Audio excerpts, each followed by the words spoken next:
Olá, meu amigo, minha amiga, sejam bem-vindos a mais um Portal do José, entrando no ar hoje, ao vivo aqui com vocês. Espero que a imagem esteja chegando direitinho, esteja tudo legal. Gostaria que vocês me dessem logo assim, um feedback, né? O áudio está chegando aí, está tudo beleza com vocês? Deixa eu olhar aqui como é que está.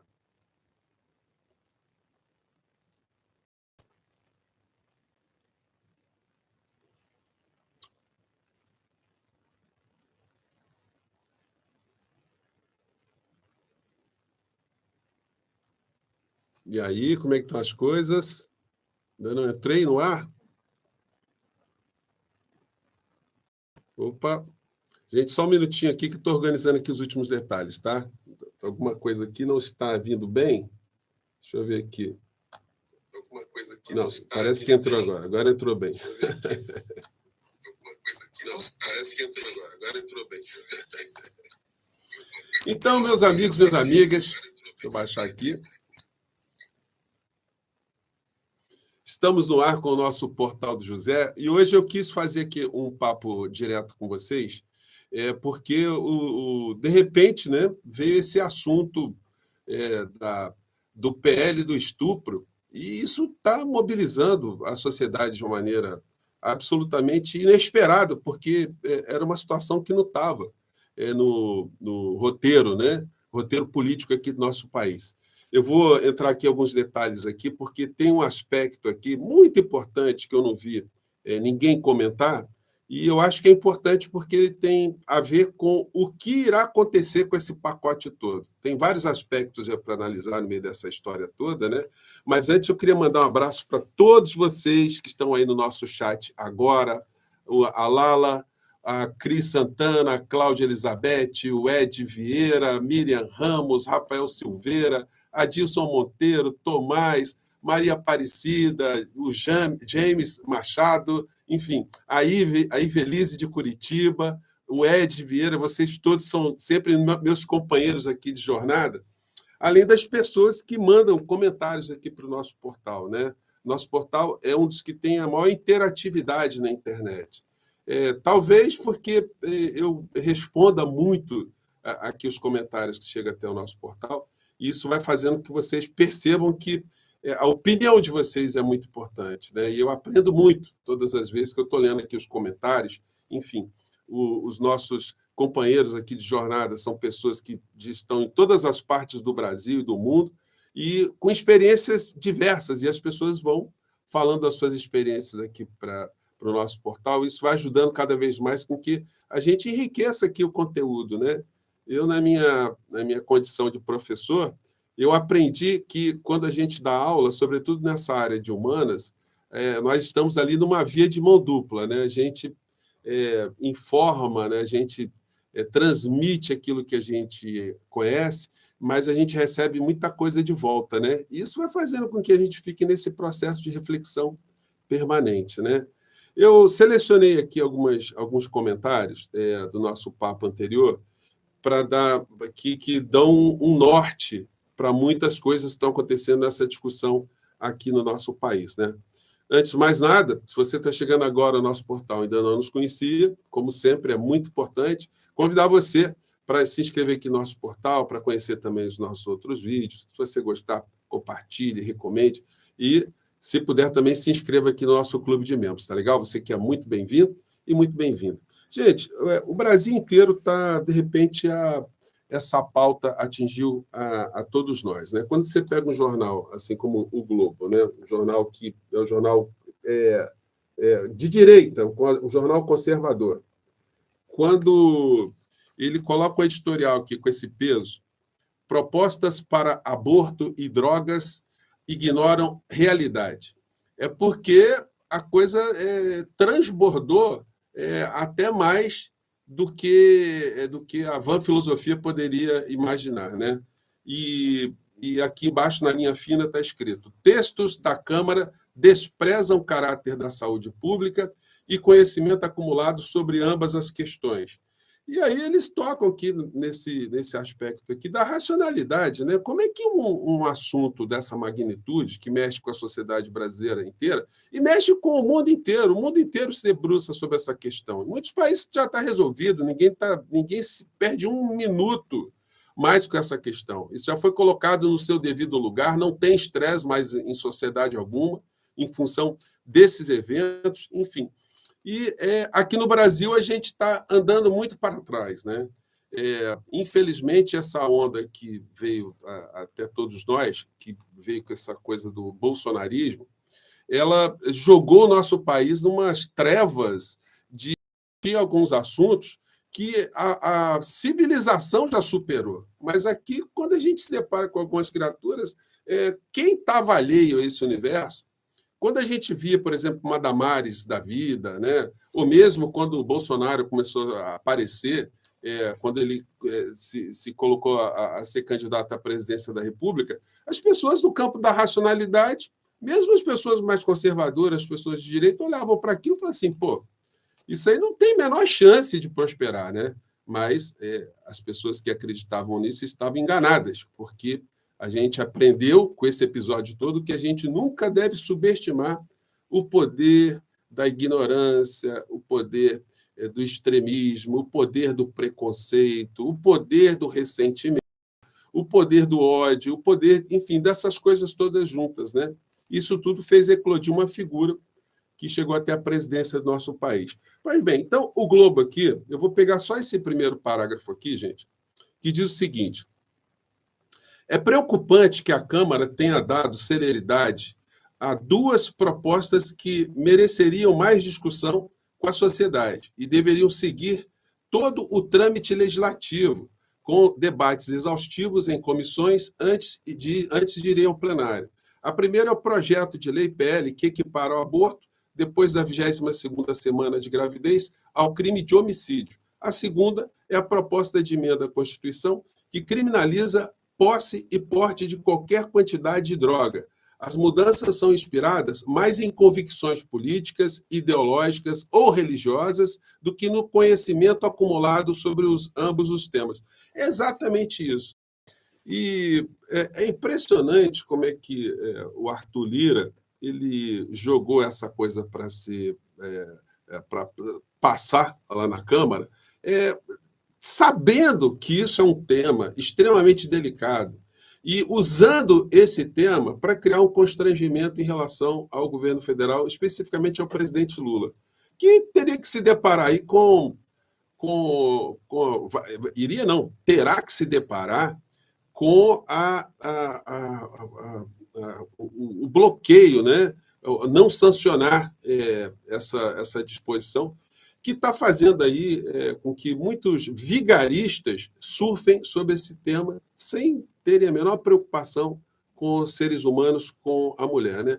Hoje mesmo, eu estava vendo aqui o Dudu Bananinha, ele postou aqui um negócio bem pilantra, bem mau caratístico, né?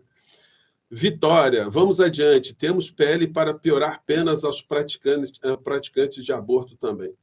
Então, ou seja, você olha para essas figuras, dá para acreditar que alguma delas tem algum tipo de preocupação com a mulher, com criança, com algum tema social?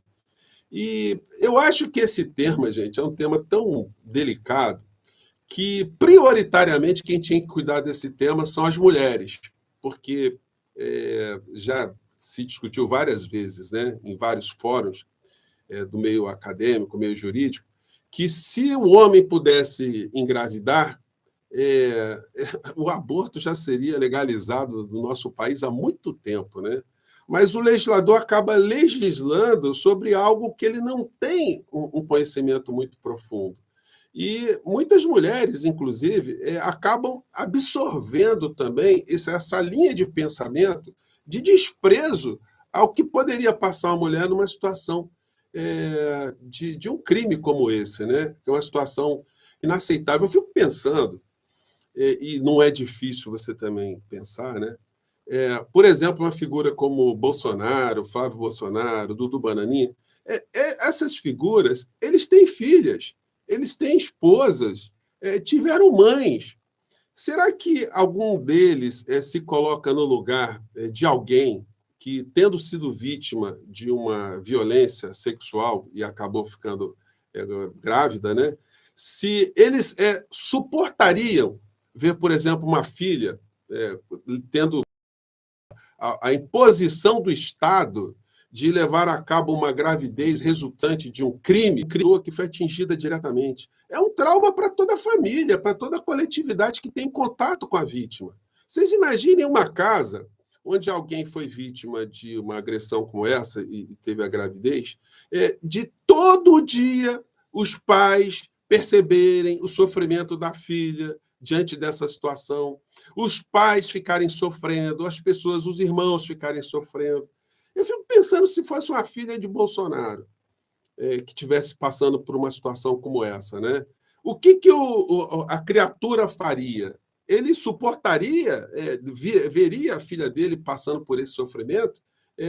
Nós sabemos que a coisa não opera dessa forma, né, para essa gente. E todos os que estão metendo o bedelho nessa história.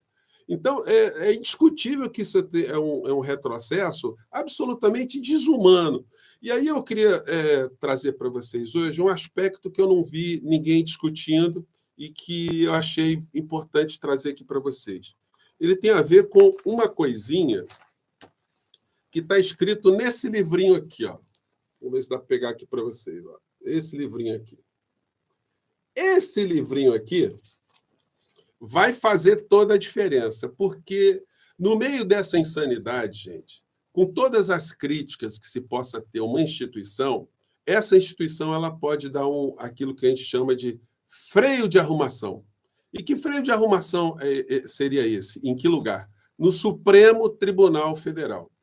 Porque essa questão ela vai ser muita dificuldade diante do que está causando na sociedade, as reações estão ficando cada vez mais marcantes, cada vez mais intensas, mas dentro desse quadro de insanidade, porque eu estou aqui falando para vocês e a gente conversa com pessoas que estão no campo da racionalidade, as pessoas enxergam o tema que nós estamos enxergando de um modo muito parecido, mas isso não significa que todo mundo é alcançado por esse tipo de percepção nossa, não.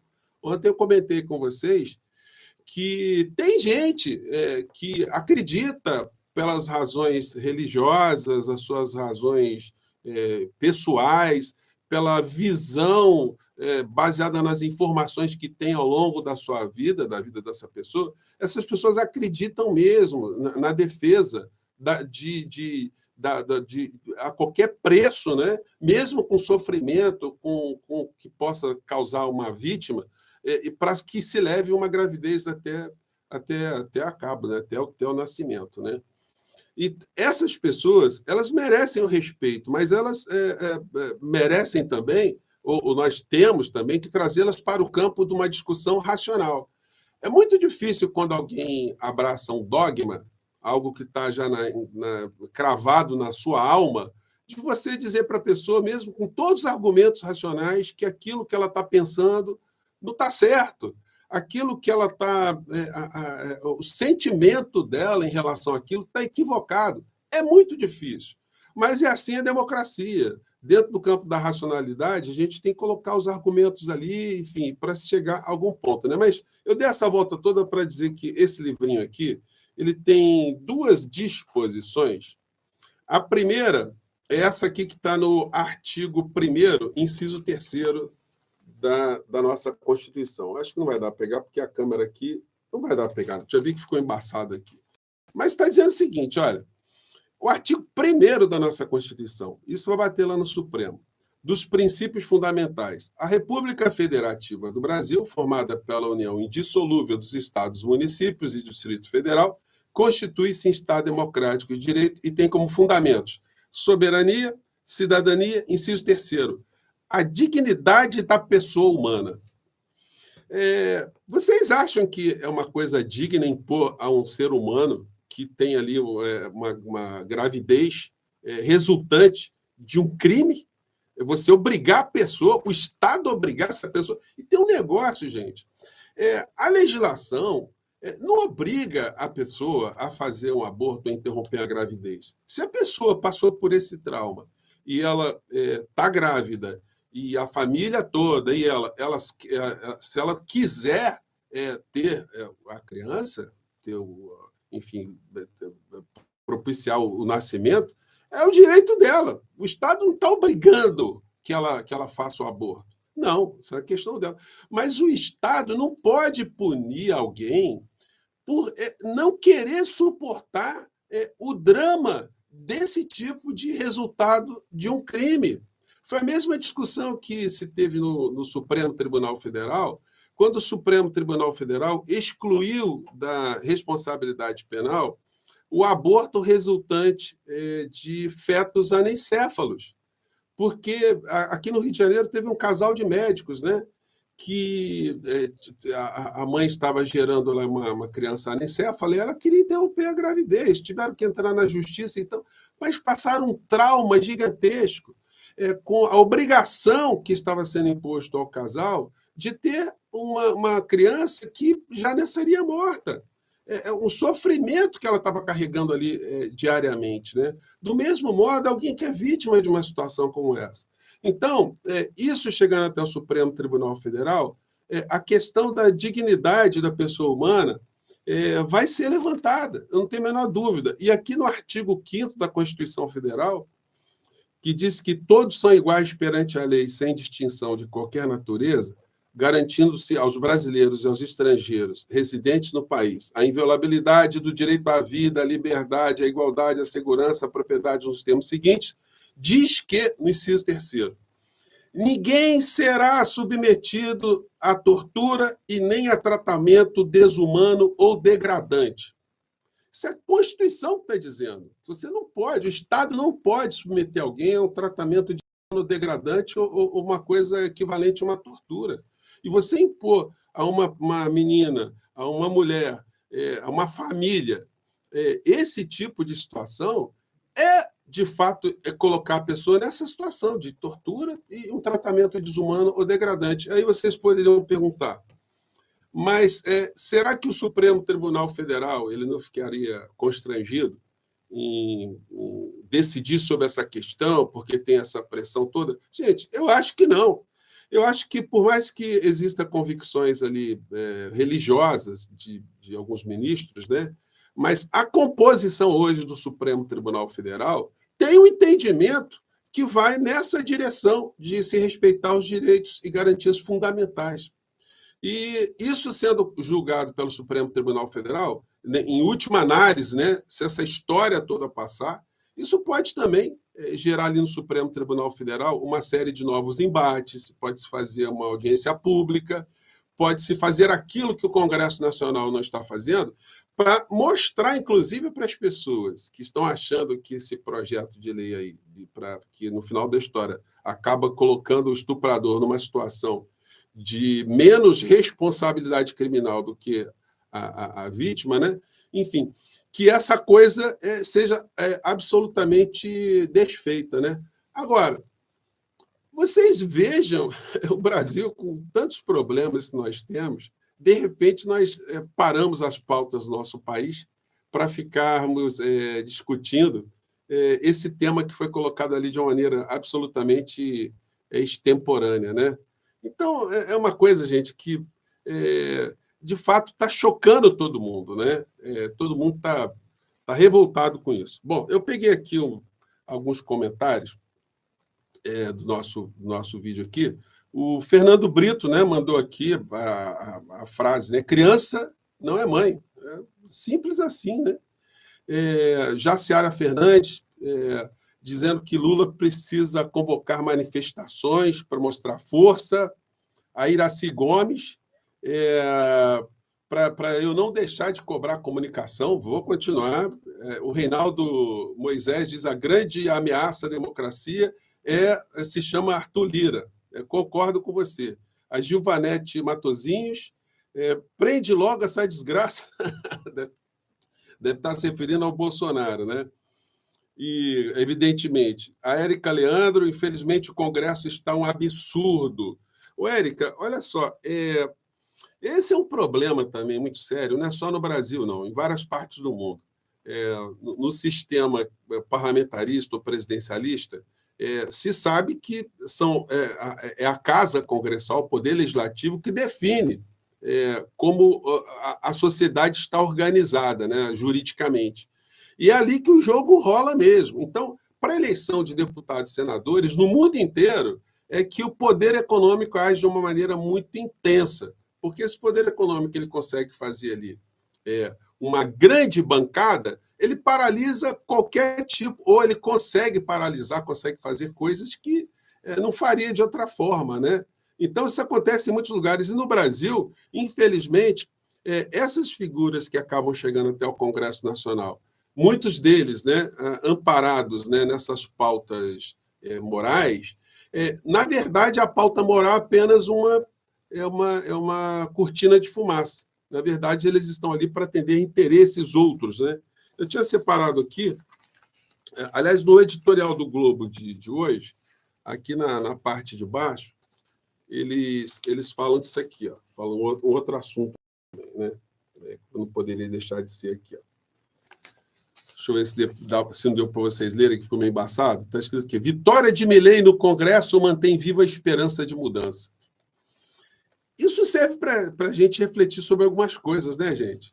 Depois de concessões, o presidente argentino obtém poderes necessários a promover reformas urgentes. O jornal o Globo aqui está dizendo que o que está acontecendo na Argentina está maravilhoso, né? Ele está cuidando ali da questão econômica, está fazendo uma série de mudanças estruturais, está privatizando.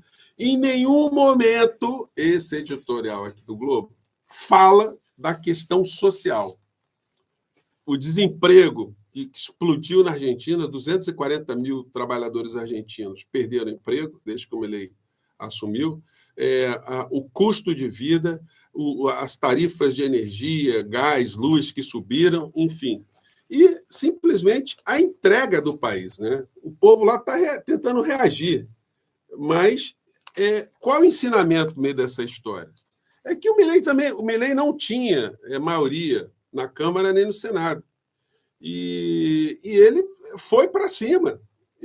Claro que ele tem apoio de grandes grupos midiáticos e tal, mas ele tem mostrado que é possível um governante se posicionar perante o Congresso do seu país e, pelo menos, criar alguma situação para haver algum tipo de negociação no final da história, né?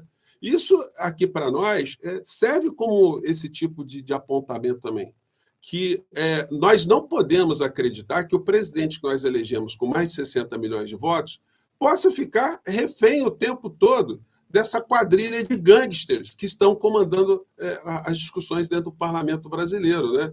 Então, são ensinamentos que a gente vai recolhendo aqui para mostrar que, olha, não basta só nós aqui na sociedade estarmos mobilizados. É importante que tenhamos também lideranças políticas com coragem, com determinação, para enfrentar essas discussões dentro do campo da racionalidade, para ajudar a educar a sociedade, ajudar a politizar a sociedade. Né? E é por isso que a gente está sempre cobrando aqui posicionamentos. Né? Deixa eu ler aqui algumas coisas de vocês aqui, gente. Eu não tô percebendo aqui quantas pessoas estão aqui no nosso chat nesse momento. Só um minutinho aqui. Quantos estão conosco aí? Temos 3.200 pessoas assistindo nesse momento. Obrigado por vocês estarem aqui. Né? Eu vou ler algumas coisinhas aqui, alguns comentários de vocês aqui. Vamos ver aqui se tem alguma coisa para selecionar aqui. Enfim. Isso aí, gente. Olha, estou vendo aqui, a maior parte de vocês está concordando também com alguns aspectos que eu coloquei aqui, né? Mas, gente, no final da história é isso, tá? Essa discussão, parando ali no Supremo Tribunal Federal, deixa eu puxar aqui um comentário aqui. Opa, comentário do Theo Barbosa. Bom dia, José. Penso que esse tema tão sensível nesse momento seria para mudar o que seria a pauta da nova remessa de joias vendidas. O Lira, ele tem algumas intenções que nós não sabemos exatamente. Né? Ontem teve uma frase dele, que eu vi na Globo News, que explica bem com quem o Lula está lidando, né? Lula e o Brasil. Né? Ele diz o seguinte, que Lula tem visão de águia, O Lula pensa como águia, ele age como águia, mas ele não voa. Vocês querem uma frase mais pilantra do que essa? Do tipo, olha, o Lula é um ser político muito astuto, né? Muito sábio, né? Ele tem muito conhecimento, mas quem dá a possibilidade dele voar ou não somos nós aqui no Congresso Nacional, né? Então, isso mostra assim, que ele tem essa visão de tentar fazer da presidência da República um espaço cercado mesmo, né? Um espaço coagido. Né? Enfim, a gente está com muitas coisas complicadas nesse momento, né, gente? Não tem a PEC das praias, muitas discussões, drogas, as pautas todas negacionistas, né, de gente desse universo. E isso é uma angústia muito de todos nós aqui do campo progressista, porque essa gente perdeu as eleições e eles continuam a pautar ainda uma série de temas. Isso que é uma coisa complicada. Se vocês perceberem, gente, nós tivemos aqui no período Bolsonaro um presidente totalmente destruidor. Ele teve inflação alta, teve desemprego alto, a renda do trabalhador caiu, os serviços públicos não melhoraram. Como é que essa criatura conseguiu ter 58 milhões de votos? E tivemos a pandemia com o comportamento que ele teve todos os dias. Isso se deve muito à postura de se fazer uma comunicação eficiente para as pessoas que se comunicam com esse tipo, que se conectam com esse tipo de criatura. Né? E nós aqui podemos fazer muito mais do que isso com as coisas que nós estamos vendo aqui no nosso país, com um país que está com uma estabilidade econômica, o país que está com desemprego muito baixo, o país que está com indicadores sociais que estão melhorando. Enfim, era para a gente não estar perdendo tempo com essas insanidades todas que nós estamos vendo aqui no nosso país. Né?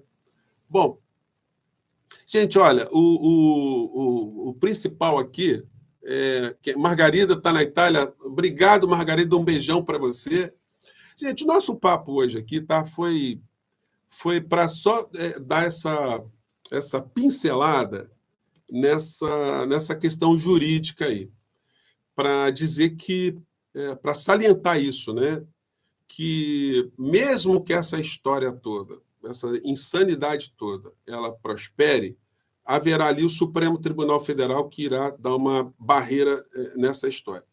Eu quero chamar a atenção para mais um detalhe técnico aqui. Tá? Eu tenho visto muitas pessoas dizendo o seguinte, que uma criança, uma adolescente que fique grávida e tente fazer o aborto de alguma maneira, que ela iria para a cadeia, ela teria uma pena muito superior à do estuprador. Bom, isso para meninas, para mulheres, né, com menos de 18 anos, não se aplica. Por quê? Porque até os 18 anos há uma inimputabilidade. A criança jovem ali, ela não está sujeita ao Código Penal. Quem estaria sujeito ao Código Penal seriam as pessoas que estivessem ao redor dessa criança, dessa menina, moça vítima, e, de alguma maneira, propiciassem o aborto, a interrupção da gravidez. Então, nós teríamos essa situação. O médico, o enfermeiro, as pessoas da equipe que participaram, os responsáveis legais, todos eles seriam incriminados numa situação mais grave. A vítima, sendo menor de 18 anos, ela seria submetida ali ao Estatuto da Criança e do Adolescente. Né? Mas é uma coisa totalmente... Eu estou especulando aqui com vocês sobre aspectos técnicos, mas isso tudo é uma grande aberração. A gente está discutindo esse tipo de coisa, né? De gente que, se tivesse no lugar dessas pessoas, dessas famílias, certamente teria um comportamento diverso daqueles que eles estão propondo. Né? E também, nessa norma que eles apresentaram, eles não abordam nenhum aspecto. Né? Eles querem garantir que a gravidez não seja interrompida, mas nenhum fala do que se deve fazer com havendo o fim da gravidez, né? Quer dizer, a criança nascendo, melhor dizendo, né? O que se deveria fazer, qual é a participação do Estado nesse tipo de acontecimento. Né? Então, são situações que eu queria compartilhar com vocês, gente. Eu acho que é isso aqui. Né? Eu vou ficando por aqui, deixa eu ver se tem mais alguma questão. Eu queria falar com vocês exatamente disso, sabe? da questão que o Supremo Tribunal Federal vai ter que se debruçar sobre essa questão, que está sendo ótima a sociedade, está sendo chacoalhada com essa história, que isso também está sendo uma estratégia política para constranger o governo Lula, para colocar o governo Lula emparedado, enfim. E que o Supremo Tribunal Federal, no final da história, eu tenho certeza absoluta que vai dar um freio de arrumação nessa história e não vai ficar preocupado com popularidade, não. Tá bom? Eu fico por aqui, gente, mais uma vez. Um grande abraço. Mais tarde a gente volta, tá legal? Valeu mais uma vez. Tchau.